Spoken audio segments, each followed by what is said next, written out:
garish Egypt, militants attacked a crowded mosque during Friday prayers in the Sinai Peninsula, setting off explosives, spraying worshippers with gunfire and killing at least 235 people in the deadliest ever attack by Islamic extremists in Egypt. The attack targeted a mosque frequented by Sufis, members of Islam's mystical movement, in the North Sinai town of Bir El Abd.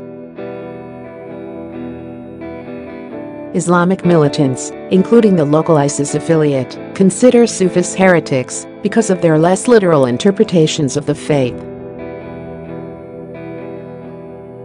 The ISIS affiliate has been waging a stepped-up campaign of violence in northern Sinai for years and has claimed deadly bombings on churches in the capital, Cairo, and other cities, killing dozens of Christians.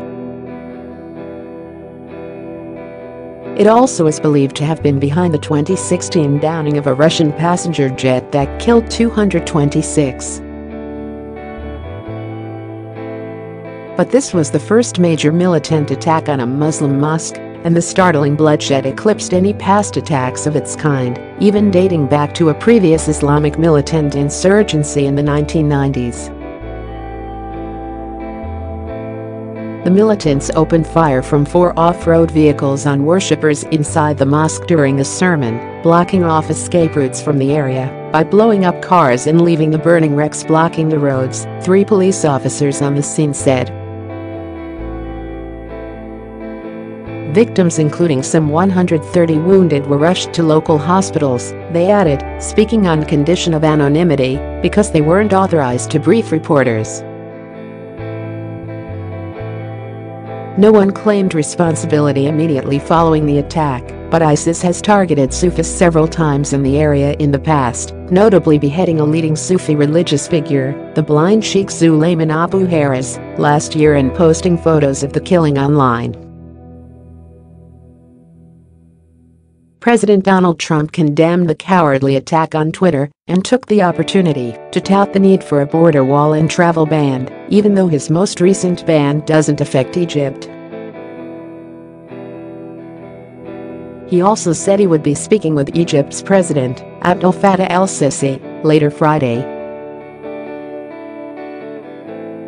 Images circulating on social media showed dozens of bloodied bodies wrapped up in sheets laid across the mosque floor, while others revealed dozens of relatives queuing up outside the hospital as ambulances raced back and forth.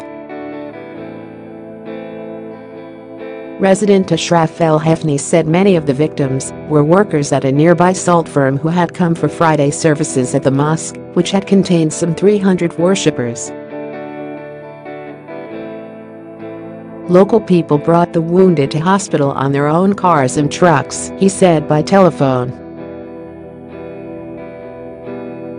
Egypt's state news agency reported the casualty toll, citing official sources, revising it upward several times following the official's initial reports. MENA reported that Egypt's presidency declared a 3-day mourning period as President Abdel Fattah el-Sisi convened a high-level meeting of security officials. Egyptian President Abdel Fattah el-Sisi has condemned the extremist attack on a mosque in the troubled Sinai Peninsula, calling it criminal and cowardly and expressing condolences to the victims and their families. In a statement after the meeting, el-Sisi said the attack will not go unpunished and that Egypt will persevere with its war on terrorism. The suffering of the victims was not in vain, he added, and will only add to our insistence to combat extremists. Addressing the nation later on television, he repeated his view that Egypt was fighting a battle for the rest of the world. Cairo's international airport boosted security following the attack, with more troopers and forces seen patrolling passenger halls, conducting searches and manning checkpoints at airport approaches. State condolences poured in for Egypt, including messages from Israel, the United Arab Emirates, the Russia, France, and Britain condemning the violence. Security forces have been battling militants in northern Sinai for years, but attacks to date have focused on military and police assets. Although assassinations of individuals ISIS considers government spies or religious heretics are not uncommon. Hundreds of soldiers and militants have been killed in the conflict, although exact numbers are unclear as journalists and independent investigators are banned from the area.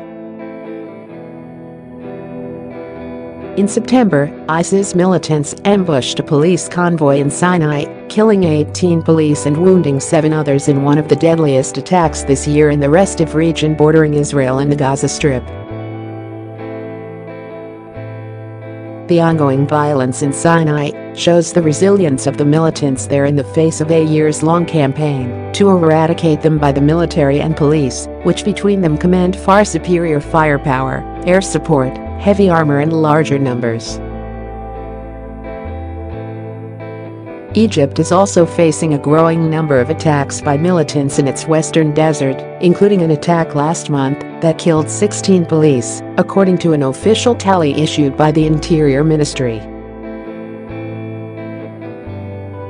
Security officials have told journalists that dozens more, including high-ranking counter-terrorism officers, perished in the October